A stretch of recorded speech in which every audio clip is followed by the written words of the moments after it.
ಪ್ರೈವೇಟ್ನಲ್ಲಿ ಅಂಥವ್ರಿಗೆ ಸಾಲ ಮುಕ್ತರು ಮಾಡಬೇಕು ಅಂತಲೇ ಋಣಮುಕ್ತರು ಮಾಡಬೇಕು ಅಂತಲೇ ಒಂದು ಬಿಲ್ ತಂದೆ. ನನ್ನ ಸರ್ಕಾರ ಹೋಯ್ತು ಬಿಲ್ಲನ್ನು ಕಸದ ಬುಟ್ಟಿಗೆ ಹಾಕಿದ್ರು. ಅದಷ್ಟೇ ಅಲ್ಲ, ಸಾಲ ತೆಗೆದುಕೊಂಡಂಥವ್ರು ಸಾಲ ತೀರಿಸ್ಲಿಕ್ಕೆ ಆಗದೇ ಇರತಕ್ಕಂಥ ಪರಿಸ್ಥಿತಿನಲ್ಲಿ ಅದಕ್ಕೆ ಏನು ಪರ್ಯಾಯ ಅಂತಕ್ಕಂಥದ್ದಕ್ಕೆ ಕೇರಳ ರಾಜ್ಯದಲ್ಲಿ ಅಲ್ಲಿಯ ಸರ್ಕಾರ ಒಂದು ಕಮಿಷನ್ನ ರಚನೆ ಮಾಡಿದ್ದಾರೆ. ಅಲ್ಲಿಯ ಒಂದು ಮಾಹಿತಿಗಳನ್ನು ಪಡೀಲಿಕ್ಕೆ ಅವತ್ತಿನ ನಮ್ಮ ಕೋಆಪರೇಟಿವ್ ಮಿನಿಸ್ಟರ್ ಬಂಡಪ್ಪ ಅವ್ರನ್ನ ಅಲ್ಲಿ ಕಳಿಸಿ ಎಲ್ಲ ರೀತಿಯ ಮಾಹಿತಿಗಳನ್ನು ನಾವು ಇಲ್ಲಿ ನಮ್ಮ ರಾಜ್ಯದಲ್ಲಿ ಯಾವ ರೀತಿ ಇಂಪ್ಲಿಮೆಂಟ್ ಮಾಡಬೇಕು ಅಂತಕ್ಕಂಥದ್ದಕ್ಕೆ ತೀರ್ಮಾನ ತೆಗೆದುಕೊಂಡಿದ್ದು. ಆದರೆ ಮುಂದೆ ಬಂದಂಥ ಸರ್ಕಾರಗಳು ಇದು ಯಾವುದ್ರ ಬಗ್ಗೆಯೂ ಗಮನ ಕೊಟ್ಟಿಲ್ಲ.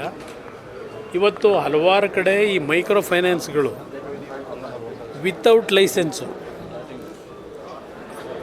ಲೈಸೆನ್ಸ್ಗಳನ್ನು ಪಡೆದೇ ಇವತ್ತೇನು ಇಲ್ಲೀಗಲಿ ಈ ರೀತಿಯ ಒಂದು ಸಾಲ ಕೊಡ್ತಕ್ಕಂಥ ಒಂದು ವ್ಯವಸ್ಥೆಗಳು ಇಟ್ಕೊಂಡು ಹಲವಾರು ರೀತಿಯ ಹಿಂಸೆಗಳನ್ನು ಕೊಟ್ಟು ಇವತ್ತು ಸಾಲ ಪಡೆದಂಥವ್ರು ಸಾಲ ತೀರಿಸಲಿಕ್ಕಾಗದೆ ಅವರ ಹಿಂಸೆ ತಡಿಲಾರದೆ ಸಾವು ನೋವಿಗೆ ಒಳಗಾಗ್ತಾ ಇರತಕ್ಕಂಥ ಆತ್ಮಹತ್ಯೆ ಮಾಡ್ಕೊಳ್ತಕ್ಕಂಥದ್ದು ಏನು ನಡೀತಾ ಇದೆ.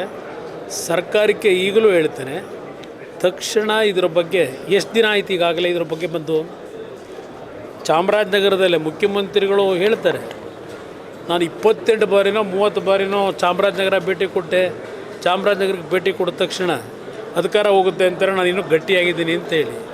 ನೀವೇನೋ ಗಟ್ಟಿಯಾಗಿದ್ದೀರಿ, ಆದರೆ ನಿಮ್ಮನ್ನು ಆ ಜಾಗದಲ್ಲಿ ಕೂರಿಸಿರೋ ಜನ ಇವತ್ತೇನಾಗಿದ್ದಾರೆ, ಅವರು ಗಟ್ಟಿ ಮಾಡಲಿಕ್ಕೆ ಏನು ಮಾಡಿದ್ದೀರಿ? ಇದು ಪ್ರಶ್ನೆ ಇಲ್ಲಿರೋದು. ಅದರಿಂದ ಈ ಒಂದು ಅನ್ಲೈಸೆನ್ಸ್ಡ್ ಮೈಕ್ರೋ ಫೈನಾನ್ಸ್ನವ್ರು ಏನಿದ್ದಾರೆ ಅದರ ಬಗ್ಗೆ ಸರ್ಕಾರ ಕ್ರಮ ತಗೋಬೇಕು. ಅಧಿಕಾರಿಗಳು ತಗೊಳ್ಳೋಕ್ಕಾಗಲ್ಲ, ಜಿಲ್ಲಾಧಿಕಾರಿ ತೆಗೆದುಕೊಳ್ಳೋಕ್ಕಾಗೋದಿಲ್ಲ. ಇಲ್ಲಿ ಸರ್ಕಾರ ಇದರ ಬಗ್ಗೆ ಅತ್ಯಂತ ಕಠಿಣವಾದಂಥ ಕೆಲವು ನಿರ್ಧಾರ ತೆಗೆದುಕೋಬೇಕು. ಅದಕ್ಕೆ ಸರ್ಕಾರಕ್ಕೆ ನಾನು ಆಗ್ರಹ ಮಾಡ್ತೀನಿ. ಈ ರಾಜ್ಯದಲ್ಲಿ ಹೋಮ್ ಮಿನಿಸ್ಟರ್ ಇದ್ದಾರಾ? ಈ ರಾಜ್ಯದಲ್ಲಿ ಹೋಮ್ ಮಿನಿಸ್ಟರ್ ಇದ್ದಾರೆ ಅಂತ ನೀವೇನಾದರೂ ಅಂದ್ಕೊಂಡಿದ್ದೀರಾ? ಏನು ನಡೀತಿದೆ ರಾಜ್ಯದಲ್ಲಿ? ಏನಾದ್ರು ಒಂದು ಸೆಕ್ಯೂರಿಟಿ ಅನ್ನೋದಿದೆಯಾ? ಬೆಳಗಿನ ಸಂದರ್ಭದಲ್ಲೇ ನೀವು ಬ್ಯಾಂಕ್ಗಳಿಗೆ ನುಗ್ಗೋದು, ATMನಲ್ಲಿ ದುಡ್ಡು ಇಡಕ್ಕೆ ಹೋದಂಥ ತೆಗೆದುಕೊಂಡು ಆರಾಮಾಗಿ ಸಿನಿಮಾದಲ್ಲಿ ಶೂಟಿಂಗ್ ಮಾಡ್ತಾರಲ್ಲ, ಆ ರೀತಿ ಹಣ ತಗೊಂಡು ಹೋಗ್ತಿರತಕ್ಕಂಥ ದೃಶ್ಯ ನೀವು ತೋರಿಸ್ತೀರಿ ಟಿ ವಿಗಳಲ್ಲಿ. ಅದು ರಾಜಾರೋಷವಾಗಿ ಇವತ್ತು ಈ ರೀತಿಯ ಒಂದು ವಾತಾವರಣ ಏನೊಂದು ನಡೀತಾ ಇದೆ. ಯಾರಿಗಾದರೂ ಭಯಭಕ್ತಿ ಇದೆಯಾ? ಇಂಥ ಒಂದು ಪ್ರಕರಣಗಳು ನಡೀತಾ ಇದ್ದರು ನನಗೇನು ಸಂಬಂಧ ಇಲ್ಲ ಅಂತ ಹೋಮ್ ಮಿನಿಸ್ಟರ್ ಹೇಳಿದ್ರೆ, ನಾವು ಇದು ಇಲ್ಲಿಗಲ್ ವೇನಲ್ಲಿ ಮೈಕ್ರೋ ಫೈನಾನ್ಸ್ ಮಾಡಲಿಕ್ಕೆ ಯಾರು ಪವರ್ ಕೊಟ್ಟಿರೋರು? ಸರ್ಕಾರ ಕೊಟ್ಟಿದ್ದೀರಾ ನೀವು? ಇಲ್ಲಿಗಲ್ ಮೈಕ್ರೋ ಫೈನಾನ್ಸ್ ನಡೆಸಿ ಅಂತ ಹೇಳಿ ಏನು ಬೇಕಾದರೂ ಮಾಡ್ಬೋದು ಅಂತ ಇದೆಯಾ?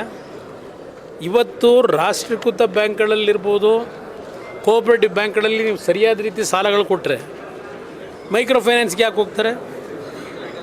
ಇಲ್ಲಿ ಸರಿಯಾದ ರೀತಿಯ ಒಂದು ವ್ಯವಸ್ಥೆಗಳು ಇಟ್ಗಳಿದೆ, ಇದೆಲ್ಲ ನಡೀತಾ ಇದೆ.